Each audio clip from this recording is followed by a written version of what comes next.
So Bill and Michael, thank you guys so much for being on Town Hall Chats today. We really appreciate it and are excited to have you both here. Thank you. So in 1979, the Little Tokyo Service Center was founded, and you were the first executive director. Right. Can you just give us a brief background about that, and then how you kind of came to become involved with APCF? I had always heard that we need to create an Asian American United Way. And United Way back then was quite different from the United Way today. But back then, they were funding hundreds of community-based organizations, very few of which were Asian American. And so we thought, our population is growing, and United Way has not stepped up, so I think we need to start a new fund. And so I took that on as sort of a personal mission that we're going to start this thing. And I started that about 1985. We got some organizations together to do this, and we incorporated in 1990, which is the official beginning of the Asian Pacific Community Fund. And like you were saying, it's created to generate alternative funding through workplace giving campaigns. And then so you guys take those funds and you disperse them among other Asian Pacific Islander, API, for sure, Yes, right. which I just learned, to their organizations throughout Los Angeles. That's right. You started out in 1990 with servicing 12 organizations, and now you're up to 52. So congratulations. That's a great accomplishment. Can you just give me a little bit, or tell our viewers some of the organizations that you work with? We have the Chinatown Service Center, Little Tokyo Service Center, new ones like the Council for Pakistani American Affairs, the Thai Development Center. In terms of languages spoken, we're probably delivering services over 26 different languages, on top of English and Spanish, and reaching out to probably, at this point I believe it's like 40 different ethnic groups. What percentage of, I don't know if you know exactly, but of the Los Angeles population is Asian American? Yeah, good question. So in LA County, Asian Americans and APIs in general probably account for the fastest growing part of the community. At the moment in LA County, we're probably 16% of the population. And so are the funds that APCF generates, are they all from workplace giving campaigns, or what are are there any other? It started with worksite giving, but it has really expanded much more than that. Yeah, definitely. And between Bill's time and my time, there's a large gap. But I can tell you, since I got involved 4 years ago, not that large. Since I started, we've been seeking to diversify the way that we do things. We've also started donor advised funds. We've added scholarships. Pretty large program, and a lot of training for the nonprofit groups and things like that.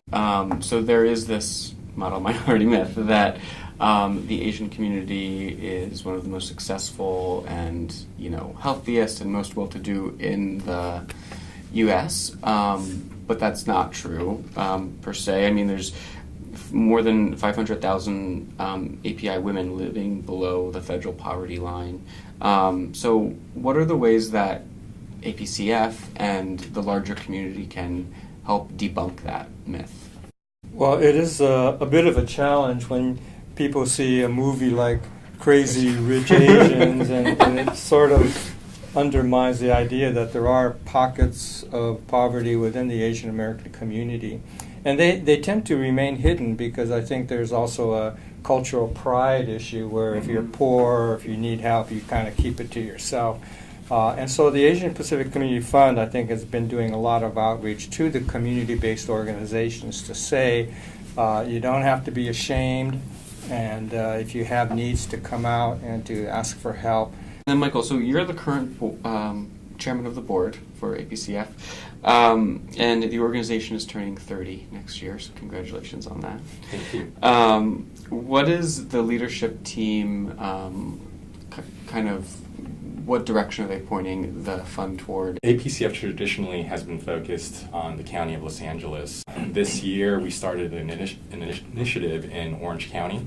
And then so we brought on Sylvia Kim, who is now the Chief Innovation Officer. Her and Changyan Chen have created NAACP, which is the National Asian American Community Foundation.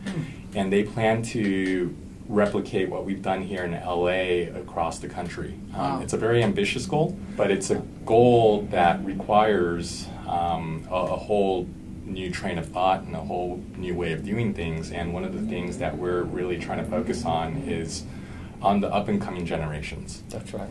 Within the younger generations, especially those with means and that are growing up in that model minority path, we want them to be aware that there is this sub-segment of our demographic that we really should be addressing and communicating the need effectively. Your fellow board members are your peers, so they're kind of in the same demographic as you are, yes. Which is young professional, and that's definitely what Town Hall Chats is all about, and that's an initiative that everyone kind of I think should be focusing on, because that's the future of our community, right? Why is it important to kind of engage younger professionals?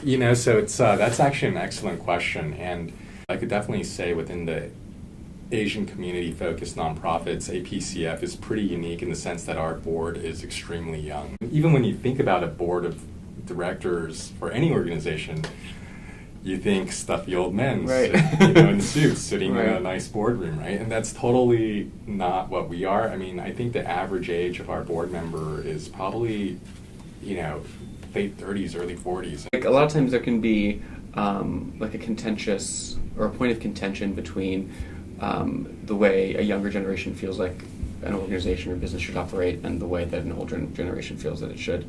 But it seems like that doesn't exist. I mean, it seems like the fund is thinking innovatively enough to bring on younger leadership. So, like, what would you say, I guess, to a peer of yours who says, "Oh, my board member is 70, he just won't listen to my ideas." Like what?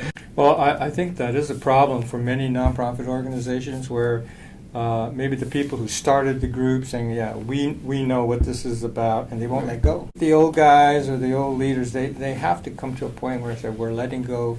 It's, you may not do it the way we would do it, but we trust you. Got it. And that's not easy to do. Demographically, I think Los Angeles is kind of a microcosm of the world, and there's so many different cultures here. And there is more inclusion ethnically and culturally, which is great, but does that pose any threat to an organization like yours that focuses strictly on one subset of the population, I should say? I don't think so, actually. APCF, as well as all the nonprofits, the 52 network agencies that we work with, all these services are actually open to everybody. We found that these organizations, probably about 69% of the people that go use their services are of the API community, but about 30% of the people that use these services are actually non-Asians. It's a large portion of Hispanic-speaking right. people, English users. So the services are available to everyone. It's not necessarily just for APIs. May is Asian Pacific Heritage Month. Yes. What's happening? What's happening in the community that we should know about? A lot of the groups put on different kinds of events, a film festival, for example, that takes place in Little Tokyo. The API population grows. I think we're also getting a lot of awareness from retailers. So, I believe Westfield Mall will have little events here and there. Definitely South Coast Plaza, the whole month, they're having an API Heritage Month. Wow. Thank you so much for being here. All right, Kyle, thank you.